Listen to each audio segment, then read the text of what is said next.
ನಮ್ಮ ಮನೆ ಅಂಗಳಗಳಲ್ಲಿ ಬೆಳೆದಿರುವಂತಹ ಒಂದು ಚಿಕ್ಕ ಗಿಡ, ಆದರೆ ಚಿಕ್ಕ ಗಿಡದಲ್ಲಿ ಅಡಗಿದೆ ಅಪಾರವಾದ ಆರೋಗ್ಯ ಶಕ್ತಿ. ಹೌದು, ನಾನು ಇವತ್ತು ಹೇಳ್ತಾ ಇರೋದು ತುಳಸಿ ಗಿಡದ ಬಗ್ಗೆ. ಎಲ್ಲರ ಮನೆ ಹತ್ರನೂ ಆಲ್ಮೋಸ್ಟ್ ತುಳಸಿ ಗಿಡ ಇದ್ದೇ ಇರುತ್ತೆ. ಈ ವಿಡಿಯೋದಲ್ಲಿ ತುಳಸಿಯ ಆರೋಗ್ಯ ಲಾಭಗಳನ್ನು ನೋಡೋಣ. ತುಳಸಿನ ಯಾವ ರೀತಿ ಬಳಸ್ಬೋದು, ಹಾಗೆಯೇ ಅದನ್ನು ಬಳಸೋದ್ರಿಂದ ನಮ್ಮ ದೇಹಕ್ಕೆ ಏನೆಲ್ಲ ಆರೋಗ್ಯ ಲಾಭಗಳಿದೆ ಅಂತ ಕೂಡ ನೋಡೋಣ. ಎಲ್ರಿಗೂ ನಮಸ್ಕಾರ, ವೆಲ್ಕಮ್ ಬ್ಯಾಕ್ ಟು ನಮ್ಮ ರೆಸಿಪೀಸ್. ತುಳಸಿಯನ್ನು ನಾವು ಕೇವಲ ದೇವ್ರ ಪೂಜೆಗೆ ಮಾತ್ರ ಅಲ್ಲದೆ ಆರೋಗ್ಯ ದೃಷ್ಟಿಯಿಂದನೂ ಕೂಡ ಬಹಳ ಮಹತ್ವವಾಗಿ ನೋಡಬೇಕಾಗತ್ತೆ. ಆಯುರ್ವೇದದಲ್ಲಿ ತುಳಸಿನ ಔಷಧಿಗಳ ರಾಣಿ ಅಂತ ಕರೀತಾರೆ.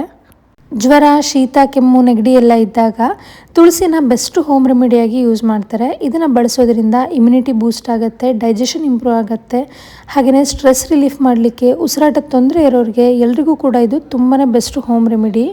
ತುಳಸಿ ಟೀನ ಮಾಡಲಿಕ್ಕೆ ನಾನಿಲ್ಲಿ ಒಂದು ಪಾತ್ರೆಗೆ 1.5 ಲೋಟದಷ್ಟು ನೀರನ್ನ ಸೇರಿಸ್ಕೊಂಡಿದ್ದೀನಿ.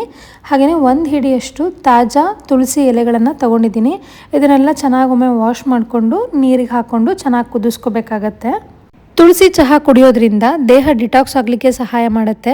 ಬೆಳಗ್ಗೆ ಇದನ್ನು ಕುಡಿಯೋದ್ರಿಂದ ಫ್ರೆಶ್ ಫೀಲಿಂಗ್ ಬರುತ್ತೆ. ಹಾಗೆಯೇ ಯಾರೆಲ್ಲ ವೆಯ್ಟ್ ಲಾಸ್ ಮಾಡಬೇಕು ಅಂತ ಇರ್ತಾರೆ ಅವ್ರಿಗೂ ಕೂಡ ಇದು ಸಹಾಯಕ. ಹಾಗೆಯೇ ನ್ಯಾಚುರಲ್ ಆಗಿ ಇದು ಎನರ್ಜಿನ ಕೊಡುತ್ತೆ. ಮಾರ್ಕೆಟಿಂದ ತಂದಿರೋ ಟೀ, ಕಾಫಿ ಬದಲಾಗಿ ವಾರದಲ್ಲಿ ಕೆಲ ದಿನಗಳು ತುಳಸಿ ಚಹಾ ಕುಡಿಯೋದ್ರಿಂದ ದೇಹದಲ್ಲಿ ಒಳ್ಳೆಯ ಬದಲಾವಣೆನ ನೀವು ಕಾಣ್ಬೋದು.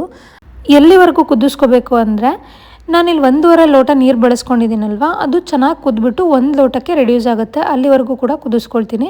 ಸುಮಾರು ಒಂದು 10 ನಿಮಿಷ ಕುದಿಸ್ಕೊಂಡ್ರೆ ಸಾಕಾಗತ್ತೆ. ನಂತರ ಗ್ಯಾಸ್ ಫ್ಲೇಮ್ನ ಆಫ್ ಮಾಡಿಬಿಟ್ಟು ಒಂದು ಲಿಡ್ ಕ್ಲೋಸ್ ಮಾಡಿಬಿಟ್ಟು ಮತ್ತೆ ಒಂದು 5ರಿಂದ 10 ನಿಮಿಷ ಹಾಗೆಯೇ ಬಿಡ್ತೀನಿ. ಸ್ವಲ್ಪ ಬಿಸಿ ಇರುವಾಗ ಇದನ್ನು ಫಿಲ್ಟ್ರ್ ಮಾಡ್ಕೊಳ್ತೀನಿ.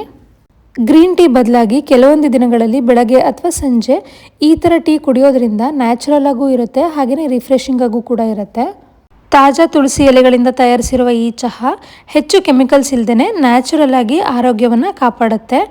ನಮ್ಮ ಜೀವನ ಶೈಲಿ ಎಷ್ಟೇ ಬದಲಾದರೂ ಕೂಡ ನಾವು ಪ್ರಕೃತಿಗೆ ಹತ್ತಿರ ಇದ್ದರೆ ಆರೋಗ್ಯ ತಾನೇ ನಮ್ಮ ಜೊತೆ ಇರುತ್ತೆ.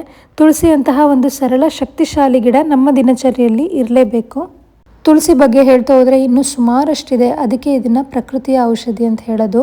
ನಿಮಗೇನಾದರೂ ಈ ವಿಡಿಯೋ ಇನ್ಫಾರ್ಮೇಟಿವ್ ಅನಿಸಿದರೆ, ಇಷ್ಟ ಆಗಿದ್ದರೆ ಪ್ಲೀಸ್ ಲೈಕ್ ಮಾಡಿ, ಹಾಗೆ ಸಬ್ಸ್ಕ್ರೈಬ್ ಮಾಡಿಕೊಂಡು ಸಪೋರ್ಟ್ ಮಾಡಿ. Thank you for watching this video.